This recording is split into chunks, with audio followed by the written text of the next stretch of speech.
Today we're making a custom dough board for our kitchen.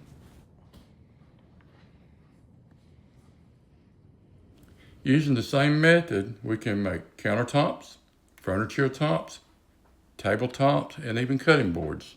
But today we're going to make a dough board. Hello, I'm JR. Welcome to the Everyday Workshop, home of the Unexperienced. When we remodeled our kitchen, we decided that we was going to leave a custom place for a dough board. So we did the measurements, made a cardboard template, and now we're ready to go to the shop. For this project, I purchased 2x6, 8 feet long hard maple boards. These boards will match our countertops that we already have in the kitchen. Using the radial arm saw, I'm going to cut them into the lengths that we need.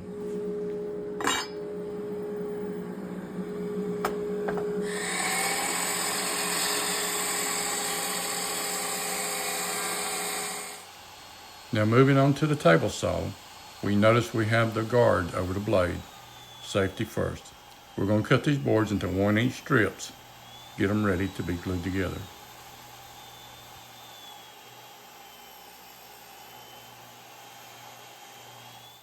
Now that we have the strips cut, I'm going to lay them on the workbench, put the template on, and make sure we've got enough area. Now that we have enough strips, we're going to run them through the planer. This will assure that the strips are the same thickness.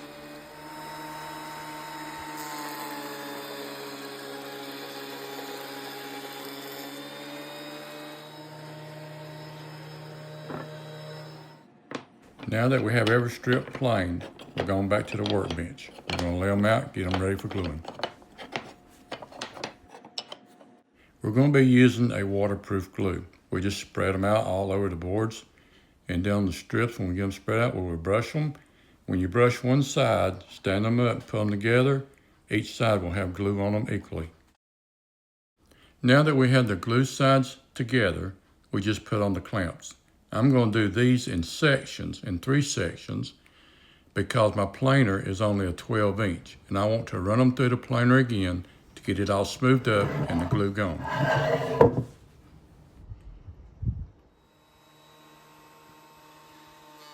When running them through the planer, only take off a small amount at a time. You might want to make 2 or 3 passes to make sure you get it good and smooth, adjusting it every time you make a pass. When using my planer, I always roll it outside. I made a small cart with wheels on it, and that way it don't make such a mess in the shop. Now that we have them all planed to the same thickness, we're ready to move back to the workbench. Now using the joiner, we're going to get the edges where they will fit snugly together.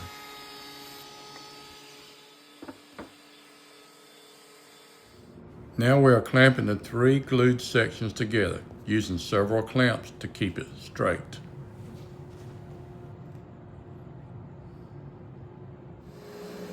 After using the template and cutting the shape out, now we're ready to sand. Everybody does this.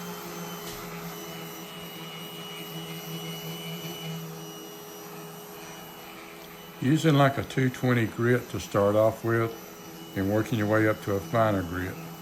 And I can't emphasize enough, the more you sand, the more smoother it will be. Now after sanding, we want to remove a dust. I use a tack cloth to go over the whole thing several times.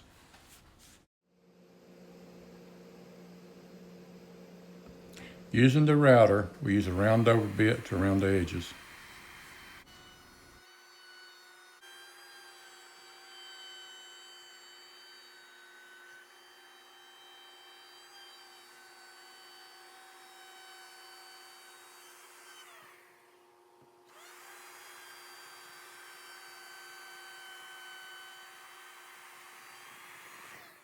Now that we have the edges rounded, just do some hand sanding to smooth them up.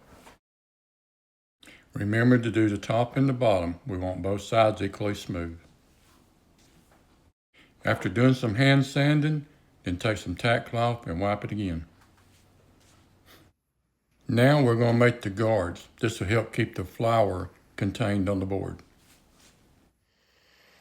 We're using an oscillating sander to round off the edges for the guards.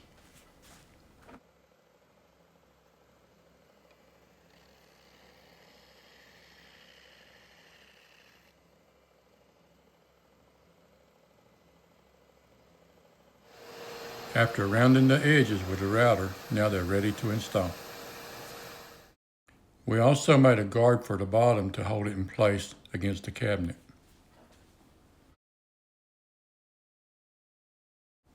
Now after spacing out correctly, we're ready to glue. Now after clamping the guards and the bottom securely, I let it dry overnight.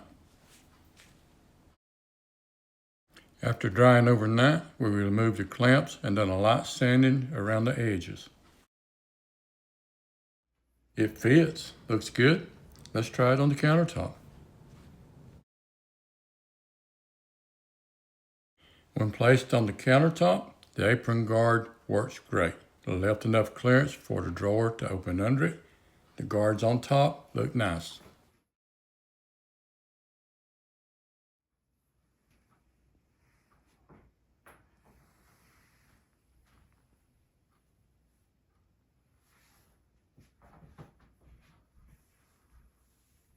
We dampen it with water to raise the grain, let it dry, and we'll do one more sanding.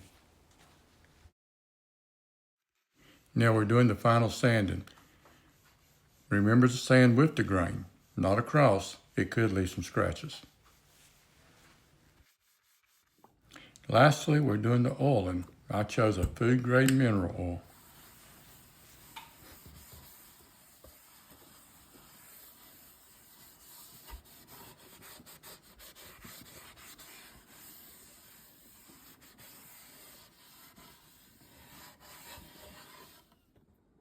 We let soak for a couple hours, wipe off the excess, and reapply as needed. The dough board has been deeply appreciated in the Uplifting Home kitchen. In our entryway, there was this brick planter, 1960s model, and we didn't want to use it as a planter, so he made this beautiful countertop or tabletop. It comes in so handy. It looks so much better here, and it goes with lots of different things in our home. And out of the scrap maple pieces that he had, he made me a spoon holder. This is the cutest thing, and believe me, it gets used a lot. Just like the dough board, it's a very, very practical piece. I love it, love it, love it. Using the same method and also hard maple as well, we had professionally installed some countertops, wooden countertops, and also the wooden edging that goes around the tile. We had a wooden topped bar installed and also designed a dining room table which the craftsman made for us. It's just absolutely beautiful. So lots of different wood textures and colors throughout our timeless home. In our very casual den area, we needed a shoe rack and a hat rack and a coat rack. So he created this adorable set here, also using the hard maple and just tying everything in with the maple. We have oak floors, real oak floors, so that's a plus too. Love all the wood textures in our home. Thank you for watching. I'll see you in the workshop on the next project.